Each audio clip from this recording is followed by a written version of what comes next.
what really is your feelings towards the media about how they've portrayed you in general? Well, I feel... I should be recording this, but... That's okay, we're recording, so... Oh, yeah. I feel that... my feelings are, I need to love the media as much as I need to love everyone else. And the media are just a part of society that needs a lot of love. You know, they obviously have there's a lot of darkness in the media, in the sense of a lot of negative energy, negative stuff based around fear.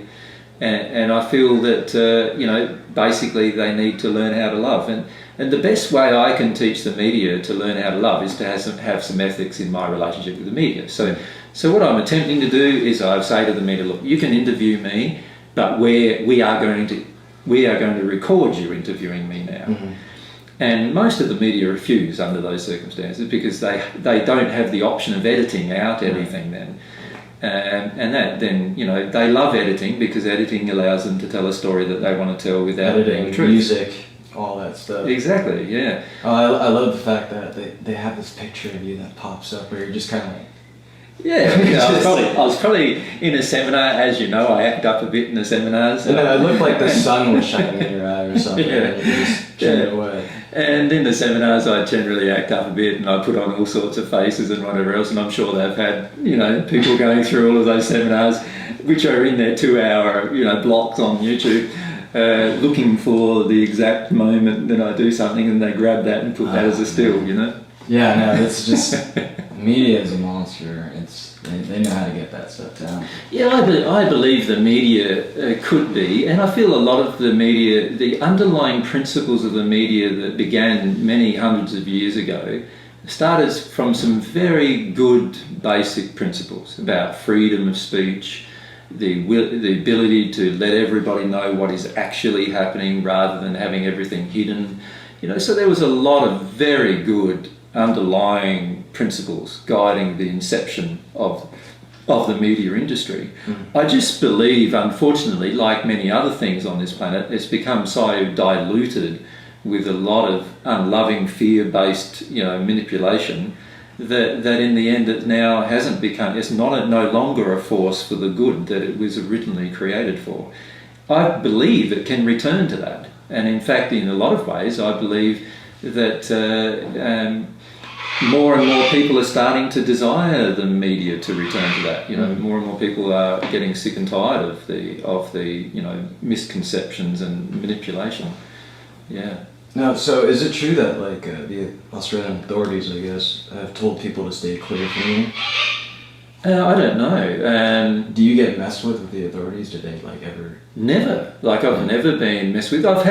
We've had initially a couple of years ago, along with the media attacks, we had quite a lot of people phoning the tax office saying that we weren't paying tax and all this kind of stuff, and saying that I owned all this property that I didn't own and all this kind of thing, and so the tax office investigated us, and they gave us a clean bill of health in a letter, and they understand that we only own this property that you've come to.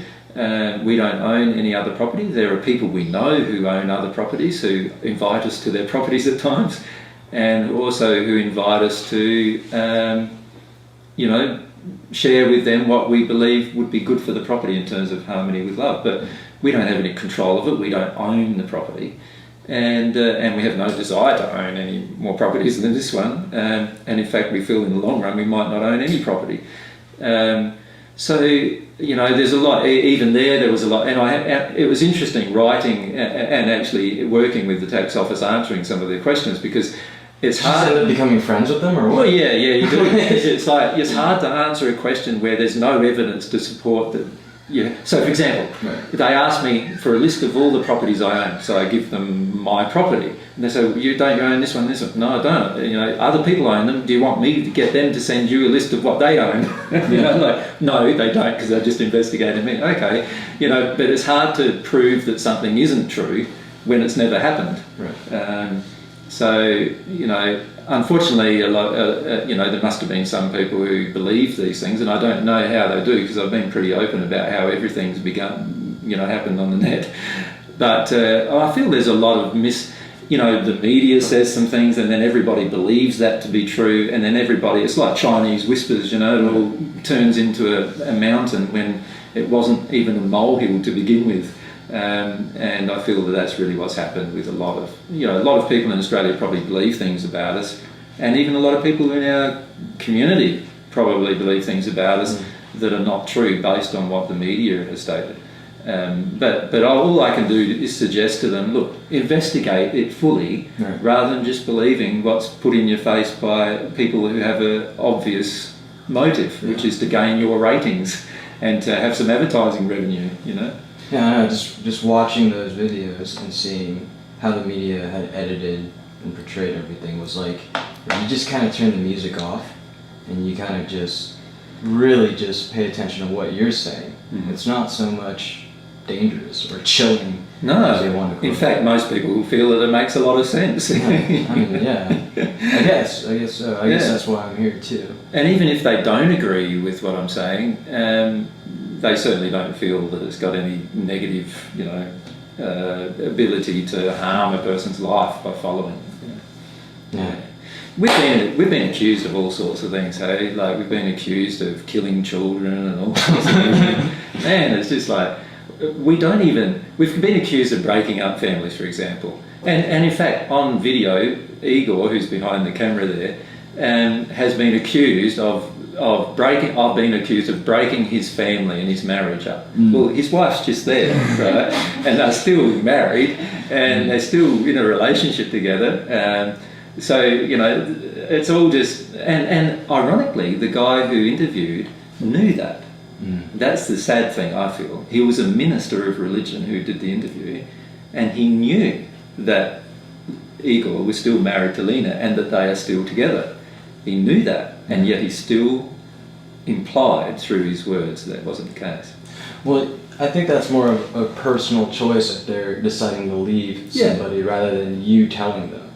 Exactly. Are you telling them? No, not at all. In fact, we tell people that they need to stay in relationships and work through the issues unless somebody is being abusive in the relationship. So if someone's being angry all the time and abusive or violently abusive, then of course you would never encourage the person who's on the receiving end of that to stay in the relationship.